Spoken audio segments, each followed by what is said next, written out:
IPL ಬಂತು ಅಂದ್ರೆ ಸಾಕು ಬೆಟ್ಟಿಂಗ್ ದಂಧೆ ಜೋರಾಗುತ್ತೆ. ಹಾಸನದಲ್ಲಿ ಡಬಲ್ ಹಣ ಮಾಡಬೇಕು ಅನ್ಕೊಂಡವ ಕಾಸು ಕಳೆದುಕೊಂಡು ಸಾವಿಗೆ ಶರಣಾಗಿದ್ದಾನೆ. ಐಪಿಎಲ್ ಬೆಟ್ಟಿಂಗ್ಗೆ ಮತ್ತೊಂದು ಬಲಿ. ಹಣ ಕಳೆದುಕೊಂಡು ಯುವಕ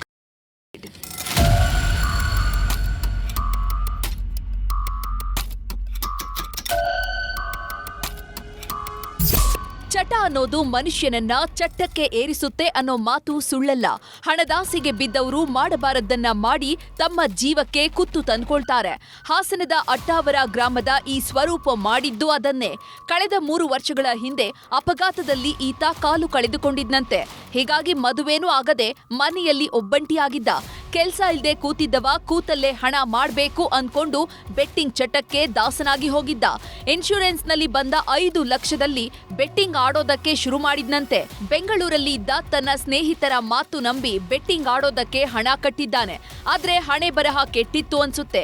ಹಾಕಿದ ದುಡ್ಡನ್ನೆಲ್ಲ ಸ್ವರೂಪ್ ಕಳೆದುಕೊಂಡು ಕಂಗಾಲಾಗಿದ್ದ. ಏನು ಹಾಸನದಲ್ಲಿ ಮೊದಲ ವಿಕೆಟ್ ಪತನ ಆಗಿದೆ ಅಂತಲೇ ಹೇಳಬೇಕು. ತನಿಖೆ ಪೊಲೀಸ್ನವ್ರು ಮಾಡ್ತಾ ಇದ್ದಾರೆ. ಇದಾಗಬಾರ್ದು. ಇದಕ್ಕೆ ಪೊಲೀಸ್ನವರು ಮತ್ತು ಜನಗಳು ಕಠಿಣ ಕಾನೂನು ರೀತಿ ಕ್ರಮ ಕೈಗೊಂಡು ಪೊಲೀಸ್ನವರು ಯಾರು ಬೆಟ್ಟಿಂಗ್ ಆಡ್ತಾ ಇದ್ದಾರೆ ಅವ್ರನ್ನೆಲ್ಲ ಮಟ್ಟ ಹಾಕಬೇಕು. ಇದ್ದ ಹಣ ಕಳೆದುಕೊಂಡು ಸುಮ್ಮನಾಗದ ಸ್ವರೂಪ್ ತನ್ನ ಚಟ ಮಾತ್ರ ಬಿಟ್ಟಿರಲಿಲ್ಲ. ಆನ್ಲೈನ್ನಲ್ಲಿ ಸಾಲ ಮಾಡಿ ಮತ್ತೆ ಬೆಟ್ಟಿಂಗ್ ಆಡಿದ್ನಂತೆ. ಆದ್ರೆ ಅದ್ರಲ್ಲೂ ಕೈ ಸುಟ್ಟುಕೊಂಡಿದ್ದಾನೆ. ಮೊದಲೇ ಫೈನಾನ್ಸ್ನಲ್ಲೂ ಸಾಲ ಇತ್ತಂತೆ. ಸಾಲ ಕೊಟ್ಟ ಫೈನಾನ್ಸ್ ಕಂಪನಿಗಳು ಕಂತು ಕಟ್ಟುವಂತೆ ಕಿರುಕುಳ ಕೊಟ್ಟಿದ್ದಾರೆ. ಇದರಿಂದ ಇದ್ದ ಹಣನೂ ಹೋಯ್ತು. ಸಾಲಗಾರರ ಕಾಟವೂ ಹೆಚ್ಚಾಯ್ತು ಅಂತ ಮನನೊಂದು ಮನೆಯಲ್ಲೇ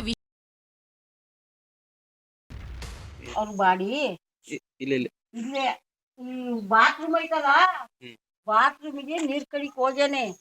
ಬಂದು ಸುಸ್ತಾಯ್ತು, ಏನೋ ಮಾದ ಸುಸ್ತಾಯ್ತು.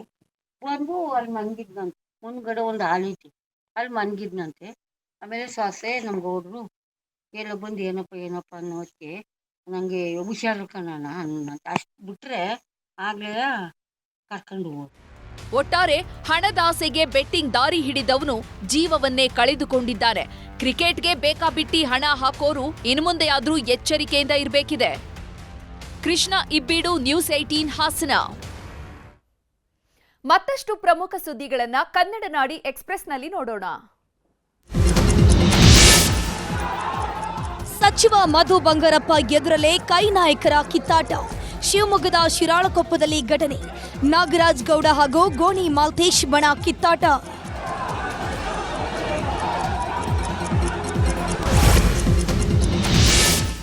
ಚಿಕ್ಕಮಗಳೂರಿನ ಕಳಸದಲ್ಲಿ ಗೋಕಳ್ಳರ ಹಾವಳಿ. ರಾತ್ರೋರಾತ್ರಿ ಪಿಕಪ್ ವಾಹನದಲ್ಲಿ ಬಂದು ಕಳ್ಳತನ. ಸಿಸಿ ಕ್ಯಾಮೆರಾದಲ್ಲಿ ದೃಶ್ಯ ಸೆರೆ. ದಲಿತರ ಮನೆಗೆ ತೆರಳುವ ದಾರಿಗೆ ಕಲ್ಲು ಇಟ್ಟ ಸವರ್ಣೀಯರು. ಚಿಕ್ಕಬಳ್ಳಾಪುರದ ಕೆ ಮುತಕದ ಹಳ್ಳಿಯಲ್ಲಿ ಘಟನೆ. ಕ್ಯಾರೆ ಅಂತಿಲ್ಲ ಅಲ್ಲಿನ ಅಧಿಕಾರಿಗಳು. ಜಮೀನು ವಿಚಾರವಾಗಿ ವಿಧವೆ ಕುಟುಂಬದ ಮೇಲೆ ಹಲ್ಲೆ. ಬೆಳಗಾವಿಯ ಡಿಸಿ ಕಚೇರಿ ಮುಂದೆ ಪ್ರತಿಭಟನೆ. ನ್ಯಾಯ ಕೊಡಿ, ಇಲ್ಲ ದಯಾ ಮರಣಕ್ಕೆ ಅವಕಾಶ ಕೊಡಿ ಎಂದು ಮನವಿ.